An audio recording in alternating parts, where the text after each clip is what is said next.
morning. It's a pleasure to be here, and I've taken an opportunity to start looking at the beautiful city of Istanbul, and have got that on my first slide. So I'm required to show this disclosure statement, but as a psychologist, I won't be talking about drugs or anything like that, so there won't be any conflicts of interest.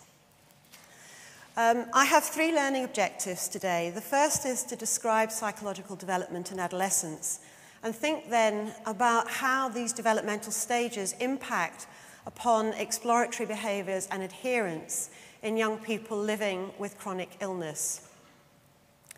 And finally, very briefly, think about how to engage young people in self-care behaviours if we actually understand these developmental stages.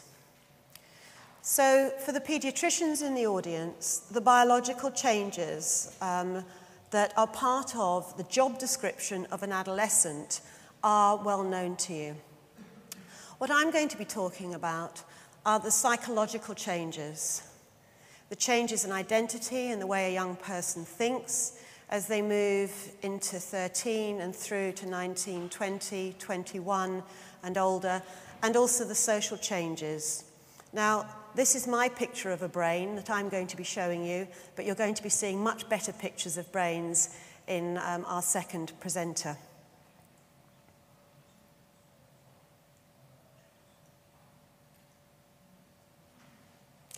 One of the interesting things is that every single person in this room knows about adolescent development.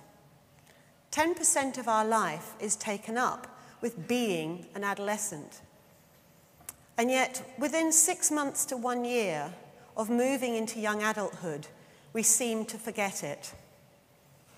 The 18-year-old is cross and infuriated with their 15-year-old sibling who is behaving badly and can't believe that their parents can't impose some degree of control over them, despite 3 years earlier behaving in exactly that same way.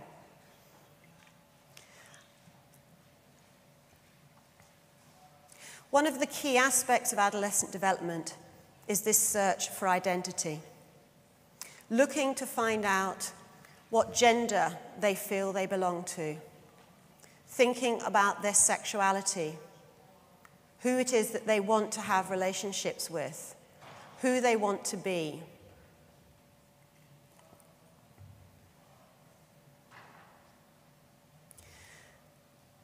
And then having searched for identity, the way that young people think is very unique. Ambia talked about being the ice queen, and the idea of an adolescent having any other frame of reference other than their own ego would be unthinkable. They know more than we do. They understand more than we do. And nothing that we can say can influence how they think or believe, and that we cannot possibly understand how they are thinking. This is based on the shift in concrete thinking, where young people under the age of 13 need to have objects in front of them, concrete things, the here and the now. The making decisions about what they do or what they think about is based on concreteness. This makes it very difficult to think about the future, to be able to explore and understand the possibility of consequences. And this shift from concrete to abstract thinking underpins adolescent development and adolescent thought. This, however, is partnered with a belief on the part of the adolescent development that the consequences that they understand could befall somebody will not apply to them. Adolescents are bulletproof. For a young person living with diabetes who understands completely the fact that failure to achieve adequate metabolic control will lead to long-term consequences and outcomes, poor medical outcomes, their statement when you meet with them is, "But it won't happen to me. It doesn't happen to everyone." And this is true of many other conditions. Rheumatoid arthritis, young people being treated with methotrexate. Why do I need to take methotrexate? I haven't taken it for 3 months. I didn't tell the doctor, and they never noticed. So clearly what they say about it stopping flares isn't true. So whilst concrete to abstract thinking is essential for the ability to think about the future, the challenge to actually understand that the future will apply to them creates an enormous conflict. Another significant development in adolescence is the development of peer relationships and friendships. A new group of people, people that aren't forced upon you by virtue of being in the same classroom or going to the same coffee morning that your mum takes you to when you're little, but making choices about who your friends are, who you want your friends to be. Your friends having to wear the same kind of clothes as you, listen to the same music as you, be interested in the same films as you. So choosing your peers is very, very hard work. Interesting social networking has created the opportunity for young people to, in some ways, be even more exclusive about who their friends are, whilst at the same time having more friends than you can possibly have. At one point, my son had over 600 friends on his Facebook. And when I asked him if these were actually friends, he said, of course they were. That's what they are. They're friends. 3 years later, he announced that he was culling his friends and went through and deleted several people because he said to me, well, don't be silly, Mum. How can they be friends? Nobody can have that many friends. How quickly they forget. In addition to peers, friendships, there are social relationships. Again, the way that young people are thinking influences how we start to connect with social groups. And wanting to belong, wanting to be part of a group, whilst at the same time struggling to be an individual, somebody who is unique, is a dominant struggle of adolescence. And social relationships that are so important to adolescents can cause enormous distress. Young people with various chronic illnesses who I meet with come in and I ask them what they want to speak about, what they want to think about with me. Do you think that they want to talk about managing their diabetes, taking their medicine, doing blood sugar tests, losing weight? No. What they tell me they want to talk about is the girl in their class who's being horrible to them, or how to go out and meet people. Young people want to talk about and struggle with these social relationships. I don't know how many people in the room are parents, but all of you who are parents will be being reminded of what it was like to be an adolescent and realizing that your parents are laughing with glee that you are now going through what they went through many years before. And this constant ambivalence is the thing that really typifies adolescent development. The struggle between being a group and being an individual. The struggle between rebelling and conforming at the same time. So who do they rebel to and with? Parents, of course. And well, who do they copy? They copy each other. So that sweet, lovely 11-year-old that you take to the park, that you have fun with,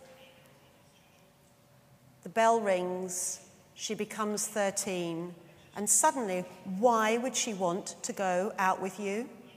Why would she want to go shopping with you? Oh, well, because you're paying would be one reason. But is there any other reason that your 13-year-old or 14-year-old is going to want to be with you?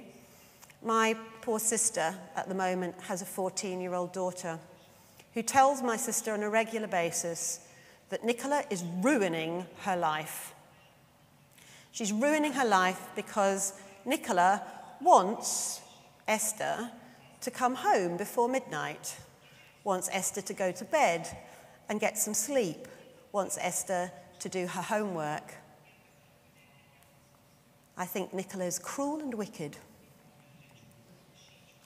This is a picture of Daniel. All of these images of young people have been painted by the young people themselves, and the link is on the bottom of the slide if you're interested in going and looking at the pictures and reading more quotes. But of course, the ultimate thing that is the greatest challenge for us as adults is exploratory behaviour.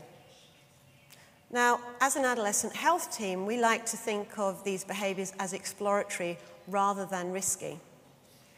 This is because when they're participated in by children or young people, we call them risky, but we then carry on doing them ourselves as adults. And when we do them as adults, it's just part of adult behaviour. I'm guessing some people had a drink at last night's dinner. I'm guessing some people might have stayed up a little bit late and had a bit of fun. But when young people do it, we call it risky. If we think about it as exploratory behaviour, exploring in order, as Daniel says, to gain experience of things, it's part of adolescent development. So what is the impact of these exploratory behaviours of adolescent development on sticking with medical regimens? How do we, as healthcare professionals, understand and put this together with trying to get the best possible outcome we can for young people living with chronic illness? So think about the effect of the illness. Think about the effect of having an illness that makes you tired, or makes you feel weak, or stops you doing things, doesn't allow you to go to certain places. How does that fit with a young person who wants to be independent and going out? What about the effects of treatment? How does having to remember in diabetes 30 times a day?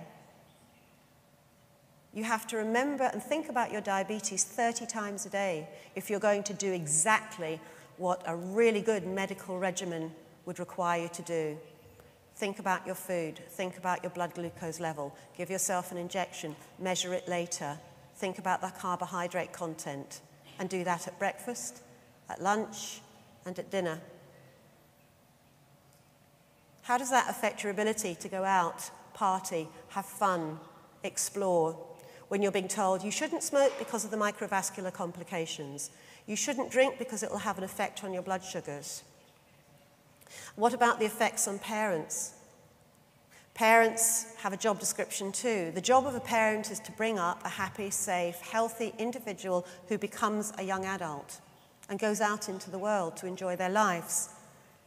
How do they manage to do that if they're faced with a young person with a chronic illness? How does it affect their relationships? We know that parents of young people with chronic illness have higher rates of conflict, divorce, and distress.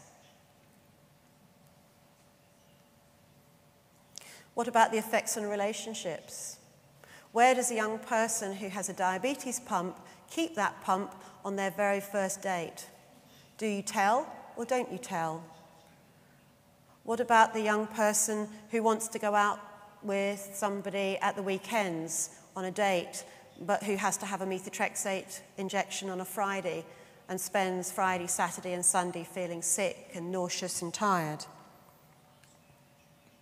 And what about the impact on future choices?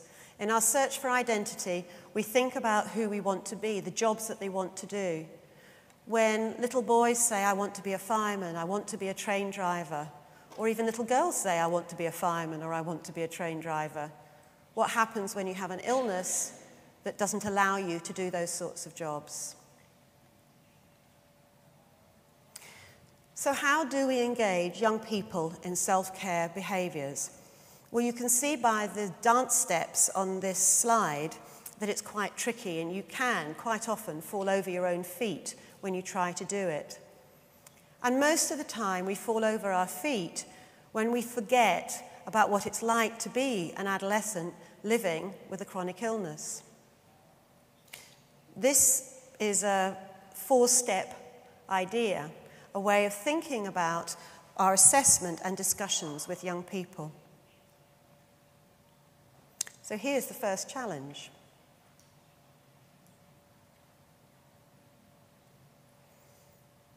So thinking about pubertal and growth stage, is it appropriate for that young person's chronological age? What are the psychological and social consequences of early puberty or late puberty? Should you treat a delay in puberty and growth? If you're going to do it, how do you help the young person understand what's happening to their body? A 6 or 7-year-old little girl going into puberty, how do you help her understand what you're trying to do and why you're trying to do it? What about the way a young person is thinking? Are there psychological effects of ill health on their social development? Does the medical regimen they're required to follow have an impact on their ability to have social relationships?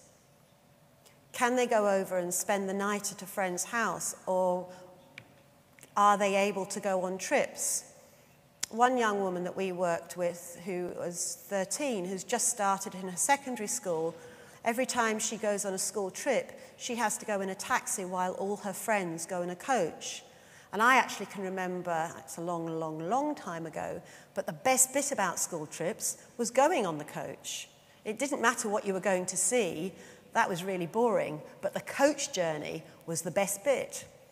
And poor old Judah can't do that. Is there an impact on self-esteem and sense of purpose? Is there something as a paediatrician you should be doing in order to improve and support that? And for young people who are still stuck in a concrete thinking style, perhaps directive advice, perhaps more health promotion, practical things are the best, most helpful way of working with a young person, whereas a slightly older adolescent who clearly can think about future consequences can be invited to think about the advantages and disadvantages of doing what they need to do. Do we think about education and employment? Educational, vocational success is a very important health outcome, and one that often gets impacted on by chronic illness.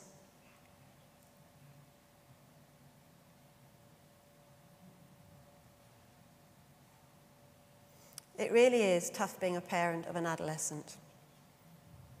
And we need to think about peers and parents. We need to remember that the adolescent still lives with their family, and that whilst we might think about the importance of giving them time on their own, we mustn't exclude parents. Parents continue to provide adolescents with warmth, with food, with money, lots of money, I seem to remember. But we need to think about who is responsible for healthcare decisions and think about who we target our intervention at.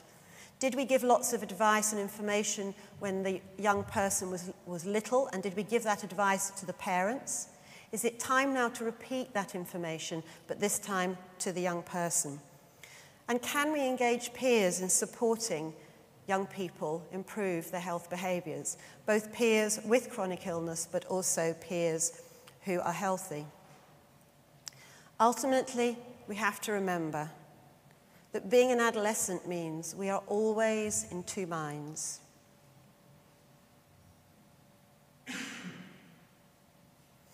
We can work in a motivational frame. We can praise young people for the efforts that they have made, whatever the effort is. We can plan with them, thinking about what would reinforce the work that they're doing to keep themselves as well as they can, and link any behaviour with good health outcomes. And try to match our expectations, their expectations, with their behaviours. And perhaps most important of all with adolescents, we have to persevere. It's only about 4 years. It's worth sticking in. If you can get them from 14 to 17, then eventually they'll start to work with you. And finally,